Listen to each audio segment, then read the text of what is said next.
अच्छा, ऐसा धोखा हमारे साथ किया, भोगोगे तुम। ये जो निकलता है ना भोगोगे, ये अकाट्य होता है। क्योंकि किसी का भी हृदय, मान लो किसी भी जीव जंतु को आप कष्ट दें और उसका हृदय आह भर जाए, तो वो आह वज्र की लेखे तुम्हें भोगना पड़ेगा। वो आह किसी की ना लेना जिंदगी। कोई ऐसा कोई आह भर करके कह दिया तुम समर्थ हो, हम तो कुछ कर नहीं सकते, वो अंदर से दुखी, फिर तुम्हारी सामर्थ्य काम नहीं करेगी, मिट्टी में मिला देगी। ऐसा नहीं कि आप जो कर रहे हैं कोई देख नहीं रहा, कोई हिसाब किताब नहीं, जो कर रहे हैं अवश्य में भोक्तव्यम, बहुत सावधान।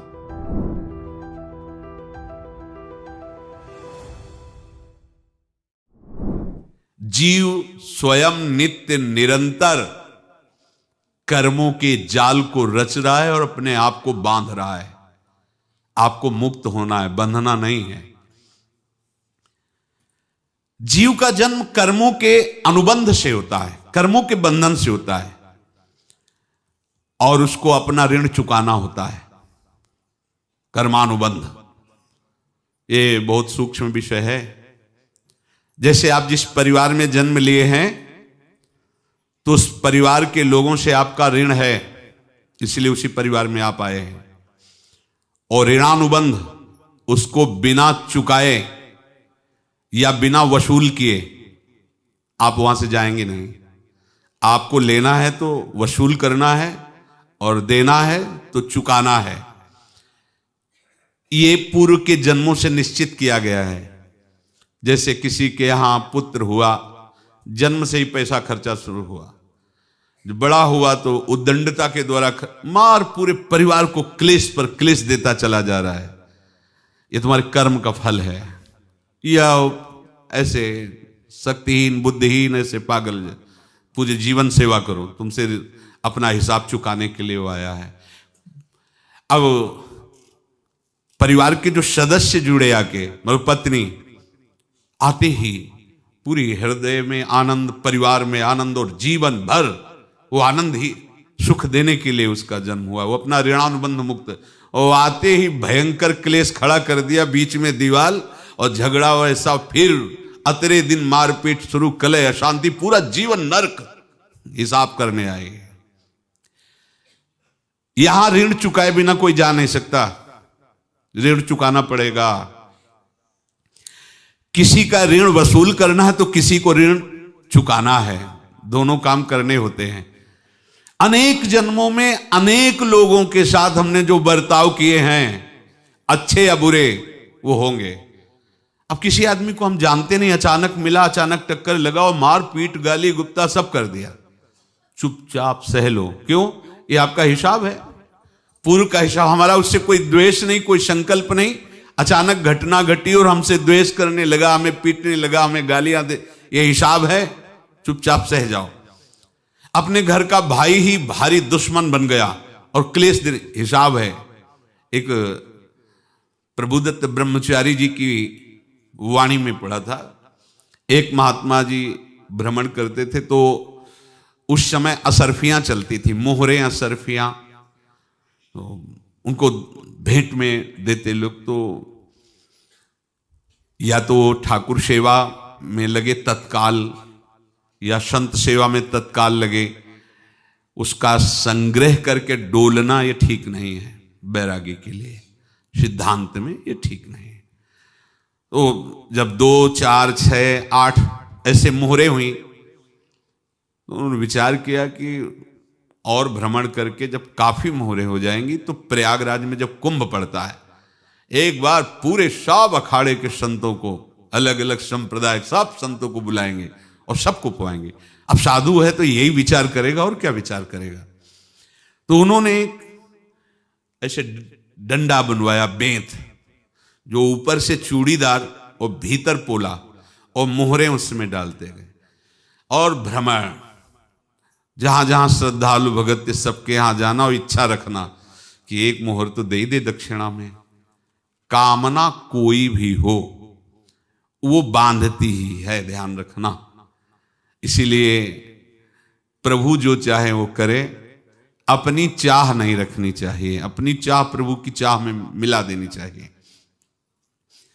धीरे धीरे वो छड़ी भर गई।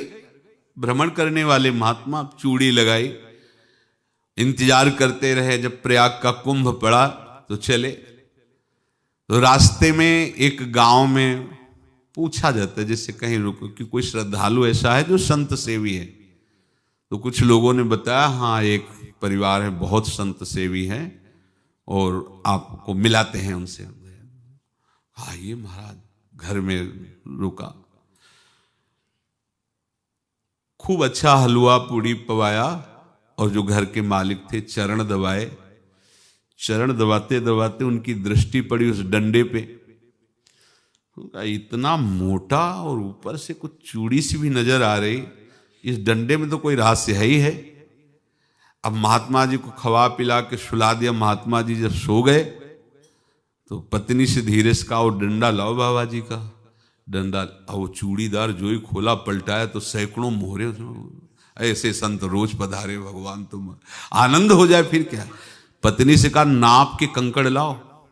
वो तो महात्मा जी तो खाए खीर पूड़ी, आराम से सो रहे। रात में पूरी प्लानिंग करके उसमें कंकड़ भर के चूड़ी लगाकर सिराने रख दिया, सारी मोहरें हटा ली। महात्मा जी आराम से छड़ी उठाए तो वजन पक्का। वैसे बड़े लोग चतुर होते हैं, पर ये नहीं जानते कि कर्म कितना भयानक होता है।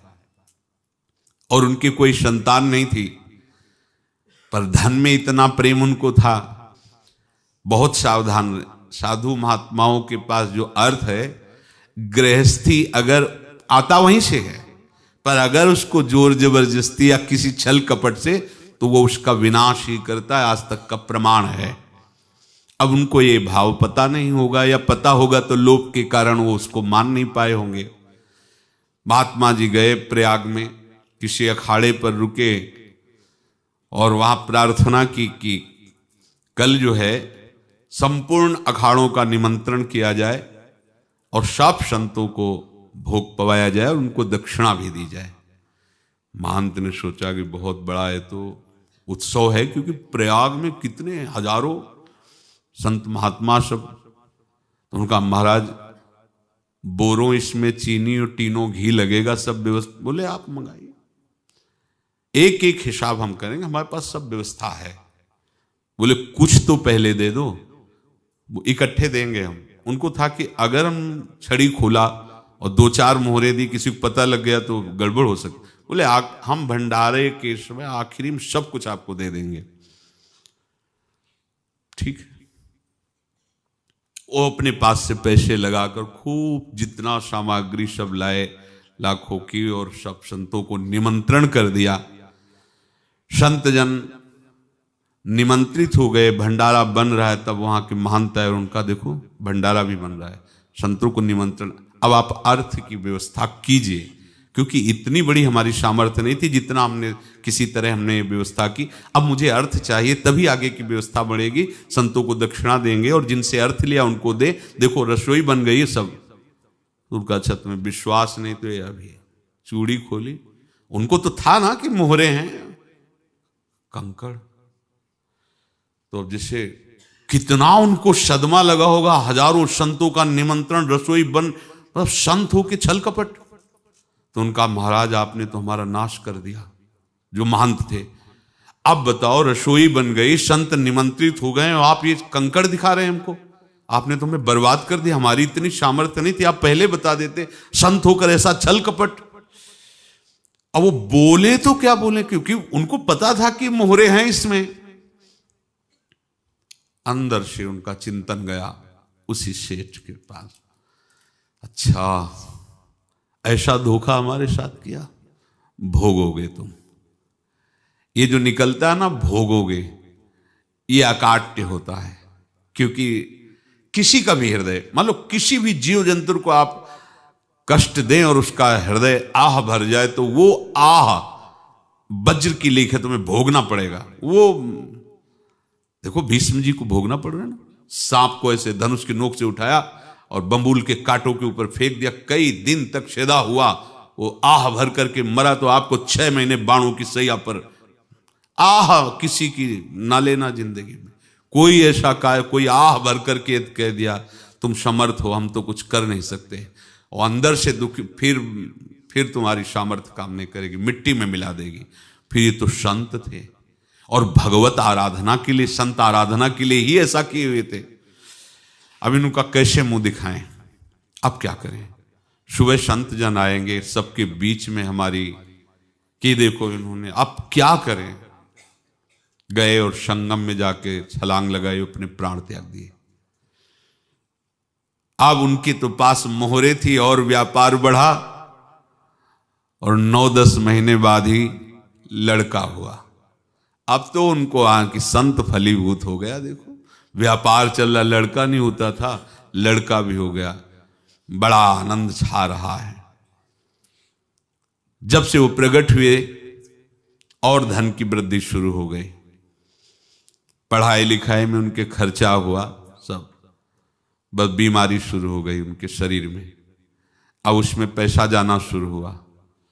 इतने आसक्त तो वो दोनों हो गए कि कुछ भी हो, व्यापार ठप, संपत्ति बेचना शुरू। तो उन्होंने कहा कि बेटा मैं क्या कर सकता हूं तुम्हारे लिए। बोले हमारी अंतिम इच्छा है प्रयाग चलो, और जितने प्रयाग में संत महात्मा सबको एक बार भंडारा करवाओ, हमारी इच्छा अंतिम है, क्योंकि अंतिम यही इच्छा थी। बोले अब ज्यादा संपत्ति तो नहीं रह गई, तो बोले घर बेच दो, मेरे लिए ही तो है, बेच दो। मुझे लगता मैं बचूंगा नहीं, पर मेरी अंतिम इच्छा पूर्ण कर दो।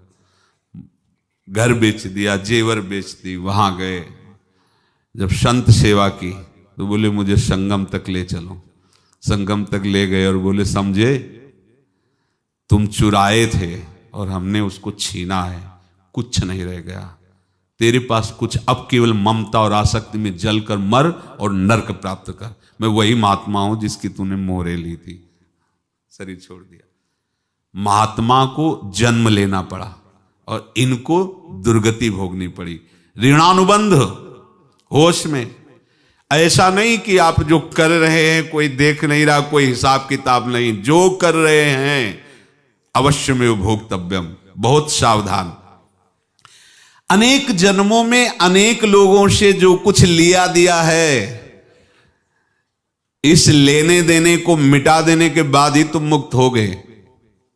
इसीलिए एक उपाय है, लेना न देना मगन रहना। क्या?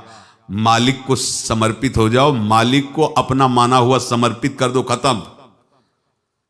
अहम त्वाम स्वरूपापेभ्यो मोक्षयिष्यामि, सब खत्म। आगे पीछे लेना देना सब खत्म। एकादश स्कंद में भगवान श्री कृष्णचंद्र जी ने कहा जो मेरे चरणों का आश्रय लेकर भक्त मेरा भक्ति करता है, उसके पितृ ऋण, मातृ ऋण, देव ऋण, ऋषि ऋण, सब ऋणों से मैं मुक्त कर देता हूं। बस यही एक उपाय है जो इसके बंद करने का उपाय भक्तों के लिए है, वो यही है, भगवान की शरण में होकर अपना माना हुआ पूरा भगवान के अर्पित कर दो। अर्पित करने का तात्पर्य उसमें अहम हटा दो। तो दियम वस्तु गोविंदम तुभ्यमेव समर्पये।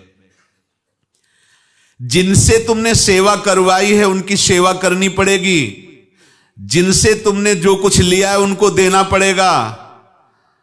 ये लेने देने का व्यापार जब तक समाप्त नहीं होगा तब तक तुम्हारा जन्म मरण चलता रहेगा। अब आपको यहां समझना है, यदि आपसे किसी ने पैसे लिए बेईमानी करके नहीं दे रहा है तो आप उसको गाली मत दीजिए, आपने बेईमानी की थी इसलिए आपकी बेईमानी हुई है, ले गया, कोई बात नहीं है, बंधन से मुक्त हुए, जो बोझा था चला गया। उसको ऐसा ना देखे कि ये बेईमान हमारे रुपए मार लिए, अब जो कुछ होगा देखेंगे। अगर आप आगे नया कुछ करते हैं तो फिर आगे का हिसाब आपको भोगना पड़ेगा, ध्यान रखना। ऐसा नहीं है कि आपको भोगना नहीं पड़ेगा। एक ही उपाय है कि अब जो शरीर धारण किए इसी में जो भोग ले, आगे ना होना चाहिए। तो क्या करे? सर्वतो भावेन भगवान की शरण ले ले। ये तो सर्वाणि कर्माणि मयि सन्न्यस्य मत्पराहा अनन्येनैव योगेन माम ध्यायन्तु उपासते तेषाम् अहं समुद्धर्ता मृत्यु संसार से। ये बड़ा कठिन है पार होना, कोई छोटी मोटी बात है।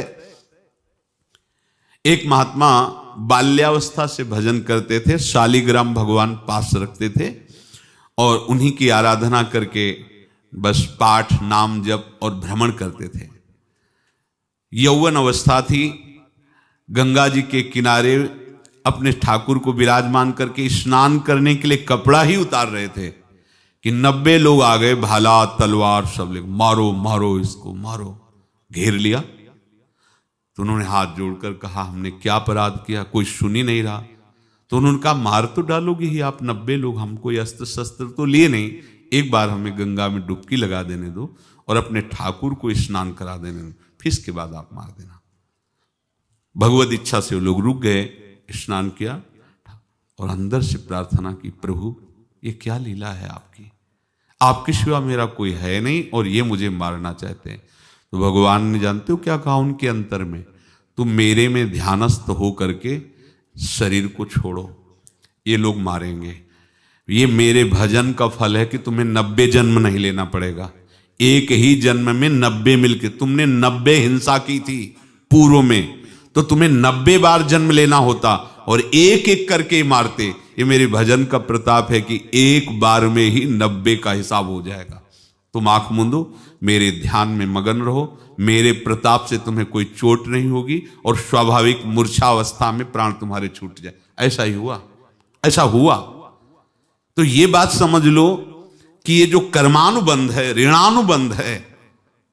आप देखो, अगर शाप महात्माओं ने दिया कि तुम्हारे वंश का इससे विनाश होगा, तो भगवान भी परम धाम जा रहे तो उसी कील से, बाण की नोक में जो मछली लील गई थी छोटा कण, उसी से की नोक बनाई और उसी नोक को प्रहार किया, भगवान के श्री चरण में वही बाण की नोक लगी और भगवान ने स्वीकार किया ना। भगवान का बड़ा लीला विचित्र है। अगर छुप करके उधर रामावतार में बात, तो इधर ऐसे स्वीकार किया है भगवान ने। ऐसा कहीं नहीं दिखाया कि मैं भगवान हूं तो मैं अपने लिए, ऐसा नहीं दिखाया। नारद जी का हित किया पर नारद जी ने श्राप दिया तो भगवान ने स्वीकार किया। बंदरों ने ही सहायता की, जैसा बोले थे वैसा। ये लीला इस शरीर में भोगनी पड़ेगी। हाँ, ज्यादा को कम में भुगता देंगे, पर अब अगला शरीर ना मिले इसके लिए सर्वतो भावेन भगवान के आश्रित हो जाए। जैसे आपने दुकान फैला रखी है तो उसमें दो काम होते हैं, लेना और देना। किसी को उधार दिया है तो हमें उससे लेना है, और कोई नगद देकर सामान ले रहा है तो उससे सामान देना है, या उधार लिया है तो हमें उधार देना है। अब अगर दुकान बंद करनी है तो तुम्हें देने वालों पर जोर देना है, लेने वालों पर जोर नहीं। लेने वाला तो जाओ हम क्षमा किया, समर्पित किया, हमारा कोई संबंध नहीं, खत्म हो जाए, वो खुशी हो जाएगा। लेकिन देने वाला तुम अगर दुकान भी उठा दोगे तो जहां भी रहोगे तुम्हारे पास वो आएगा, लाइए हमारा। तो देने पर नजर रखिए, जिसका जिसका हिसाब है वो आपके सामने आता जाए, हटाते जाओ। लेने पर नजर मत रखिए और दुकान फौरन उठा दीजिए, नहीं अगर लेते देते रहे तो चलता रहेगा। आगे चलकर कुछ लेना न देना, मगन रहना बस अपने प्रभु के चिंतन में। अब हम कैसे जाने कि किसको क्या देना है, हमें क्या पता? तो हम पूरा हिसाब जिनको पता है उनको दे देते हैं, समझ रहे हो? उनको पता है क्या लेना है क्या देना है, तो इनके पास पहुंच गए या सरकारी हिसाब से सब बराबर कर देंगे। हमको अपनी जिम्मेवारी इनकी चरणों में समर्पित कर देना है, तभी हम जीवन मुक्त होंगे। ये रहस्य की बात है। प्रभु कह रहे हैं यस्य सर्वे समारंभाः काम संकल्प वर्जिताः ज्ञानाग्नि दग्ध कर्माणं तमाहु पंडितम बुधाः। जिसके संपूर्ण कर्मों के आरंभ संकल्प और कामना से रहित हैं, तथा जिसके संपूर्ण कर्म ज्ञान रूपी अग्नि से जल गए हैं, उसको ज्ञानी जन भी पंडित कहते हैं, बुद्धिमान कहते हैं।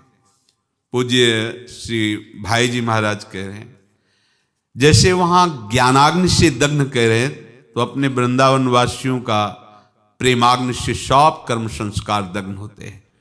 जिस समय आपके हृदय में भगवत प्रेम का प्रादुर्भाव होगा तो लेश मात्र कभी तुम्हें दुख नहीं भोगना पड़ेगा। प्रेम का प्रादुर्भाव होते ही दुख का नाश हो जाता है, महासुख। जब प्रेम का प्रादुर्भाव होगा तो समस्त पाप भस्म हो जाते हैं, अशांति नष्ट हो जाती है, संसार ज्वाला स्पर्श भी नहीं कर सकती है।